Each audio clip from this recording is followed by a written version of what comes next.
쌤, 오늘은 기후 문제와 관련하여 무슨 얘기를 해주실 건가요? 온실가스의 주범 석탄발전소를 폐쇄하는 데 성공한 영국의 사례를 살펴보겠습니다. 우리나라는 현재 58기의 석탄발전소가 운영 중이며 7기가 새로 건설 중입니다. 우리나라 전체 발전량 가운데 석탄 발전 비중은 2020년 기준 36%로 전체 발전량 중 1위를 차지하고 있습니다.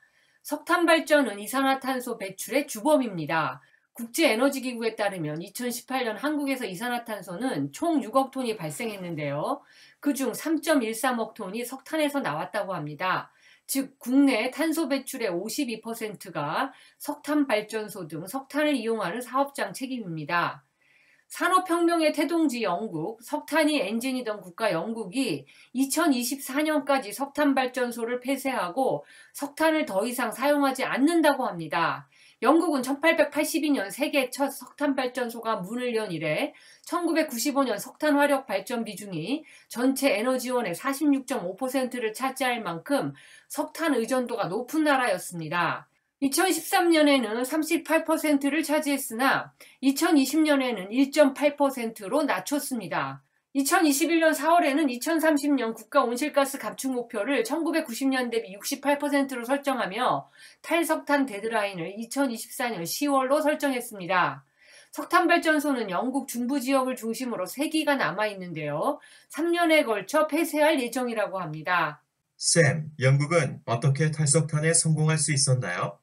영국은 온실가스 감축에 대한 확고한 의지를 갖고 온실가스를 줄이기 위해 모든 정책을 동원했습니다. 이로 인해 석탄 발전의 경제성은 급격히 낮아졌습니다.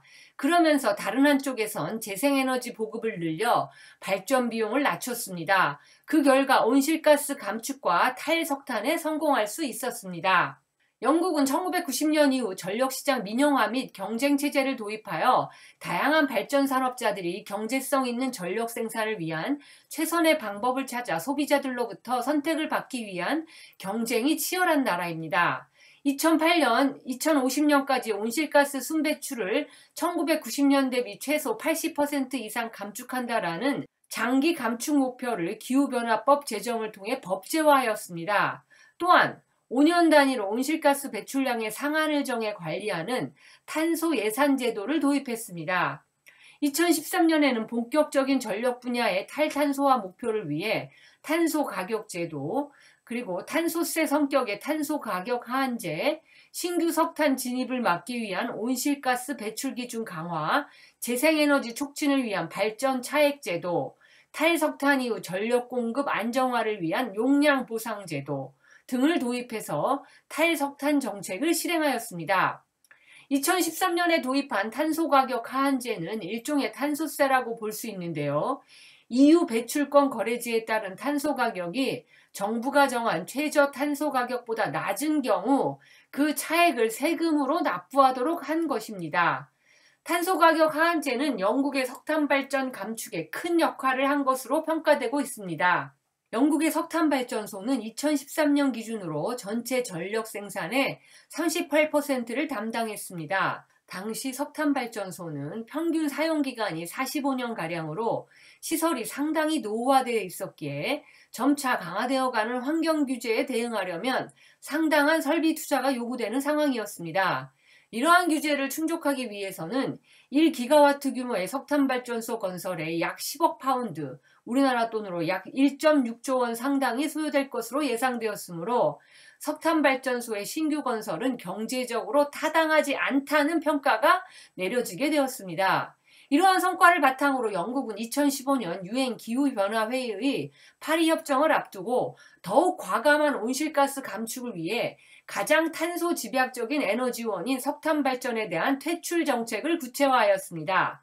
2015년 11월 영국 정부는 2025년까지 이산화탄소 포집과 저장 기술을 사용하지 않는 석탄화력 발전소를 단계적으로 퇴출하겠다고 발표했습니다.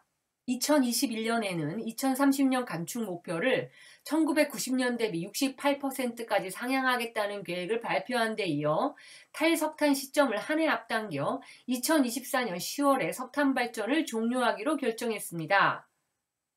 2013년경부터 석탄 발전량은 급격히 감소해 2020년에는 석탄 발전량이 전체 대비 1.8%에 불과했습니다. 2019년 한 해 동안 영국 전역에서 석탄 발전이 전혀 가동되지 않은 날이 총 83일에 달할 정도로 영국은 석탄 발전에 대한 의존에서 거의 벗어난 상황입니다. 2021년 3월 드렉스사 석탄발전소가 폐지돼 현재 남아있는 석탄발전소는 총 3기에 불과합니다. 2024년까지 순조롭게 폐지할 수 있을 것으로 예상되고 있습니다. 쌤, 영국 국민들은 어떤 노력을 했나요? 석탄 발전은 1950년대까지만 하더라도 영국 발전의 97%를 차지하던 핵심 전력원이었습니다. 영향력이 줄기는 했지만 2010년대 초반까지 발전량에서 차지하는 비중이 30%를 넘었습니다. 놀라운 사실은 에너지 믹스의 핵심 축을 없애겠다는 정부 방침에 대한 반발이 크지 않았다는 점입니다. 영국 시민 10명 중 1명이 환경단체에 적을 두고 있거나 활동하고 있을 정도로 환경 문제에 관심이 많아서 시민들이 탈석탄 흐름에 적극적으로 동참했을 뿐 아니라 기업들도 에너지 전환을 당연시하는 분위기가 형성되었습니다. 쌤, 석탄 발전 퇴출에 대한 대안은 뭐였나요?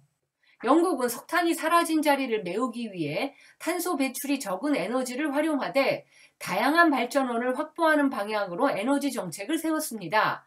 전력을 안정적으로 공급하려면 특정 발전원에만 의존해서는 안 된다고 판단했기 때문입니다. 영국은 우선 풍력 발전을 필두로 한 재생에너지원을 확보하여 석탄의 자리를 대체하려고 하였습니다.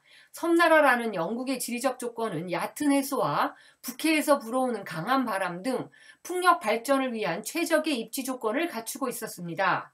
영국의 풍력 발전은 빠른 속도로 가격 경쟁력을 확보해 나가고 있으며 2030년까지 풍력 발전만으로 전체 전력의 3분의 1을 제공할 수 있을 것으로 전망됩니다. 그렇다고 해서 영국이 재생에너지 분야만 확대하고 있는 것은 아닙니다.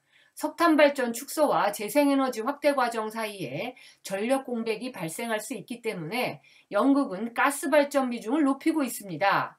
영국에서는 1990년대 전력시장 자유화 이후 한 차례 가스발전소 건설 붐이 일었고 2008년 기후변화법 제정 이후 재생에너지 확대가 이루어지면서 재생에너지와 가스발전의 비중이 확대됐습니다.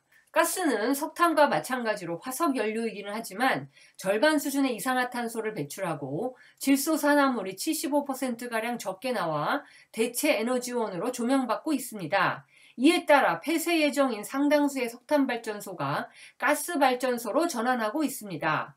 그러나 가스발전 역시 원료를 수입에 의존하는 터라 가격 변동에 취약하다는 단점이 있습니다. 이 때문에 영국은 자국 내에서 전력을 안정적으로 확보할 수 있는 원전을 에너지 믹스에 넣었습니다. 2020년 3분기 영국의 연료별 전력 공급 비중은 가스, 풍력, 원자력, 생물유기체, 태양력, 수력, 석탄 순서입니다.